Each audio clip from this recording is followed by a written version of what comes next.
விருச்சிக ராசிக்காரர்களுக்கு விரும்பிய மாதிரியான நிகழ்வுகள் நடக்கும். கொஞ்சம் விட்டு கொடுத்து போணும். ஆனா, அந்த செவ்வாய் பார்க்கறதுன்றது நான் தான் பெருசுன்ற ஒரு ஈகோவ பெண்களுக்கு குடுத்துரும். ஸோ பெண்கள் கொஞ்சம் விருச்சிக ராசிக்கார பெண்கள் கொஞ்சம் விட்டு கொடுத்து போனாங்க, கெட்டு போனதில்ல. கொஞ்சம் விட்டு கொடுத்து போங்க.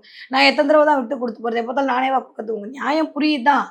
ஆனா கொஞ்சம் இந்த தடவ விட்டு கொடுத்து போனீங்க அப்படின்னா, விருச்சிக ராசிக்காரர்களுக்கு வெற்றி மேல் வெற்றி பயன் கிடைக்க போகுது. அதே விருச்சிக ராசி ஆண்களாக இருக்கிற பட்சத்தில் புதுசாக ஒரு தொழில் தொடங்குறதுக்கான வாய்ப்புகள் உண்டு.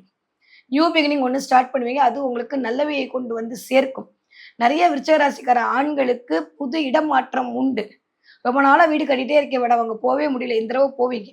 இல்ல இந்த தடவ வீடு கட்டுவதற்கான வாய்ப்புகள் கிடைக்கும். இல்ல என் வீடு ஏதோ ஒரு மாரி இருக்கு. அப்படி இருக்கு, இப்படி இருக்குன்னா இந்த தடவ வாராகி வழிபாட்டின் மூலமாக ஏன்னா செவ்வாய் காரகத்துவமே அவ தான். பூமி காரகத்துவம். பூமி தாய் தான் வாராகி. அப்போ ஒரு தடவ போய் வாராகி கோவிலுக்கு போயிட்டு, மஞ்சக்கிழங்கு மாலை போட்டு அம்பாள வழிபாடு செய்துவிட்டு வரக்கூடிய விருச்சிக ராசிக்காரர்களுக்கு விரும்பிய வாழ்க்கை விரும்பியபடியே அமையும். இந்த இன்னொன்னு உங்களுக்கு மட்டும் சீக்ரெட் சொல்ல தரவா? இது பெரிய சூட்சமான லைட்டா புரிஞ்சுக்கோங்க.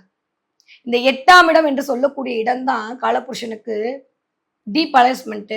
யாராவது எனக்கு எலுமிச்சம்பழம் உருட்டிட்டான், மை வச்சுட்டான், சம்திங் லைக் தட் அந்த மாதிரியான நெகட்டிவ் எனர்ஜியே இண்டிகேட் பண்ண இடம். அத பண்ணிட்டு இருக்கவங்களுக்கு, இல்ல பண்ணி அதனால் பாதிக்கப்பட்டவர்களுக்கு, இது உண்மையா பொய்யான கான்ட்ரோவர்சி அப்புறமா நம்ம சயின்ஸா பார்க்கலாம். பட் ஸ்டில் அது உண்மைதான். அந்த மாதிரி இருக்கக்கூடிய ஆட்களுக்கெல்லாம் இந்த குரு பார்வையின் மூலமாக, செவ்வாயின் பார்வையின் மூலமாக மிகச்சரியான நிவர்த்தி கிடைக்கும். காளிய புடிங்க வேற யாருமே வேணாம் விருச்சிக ராசிக்காரர்களுக்கு.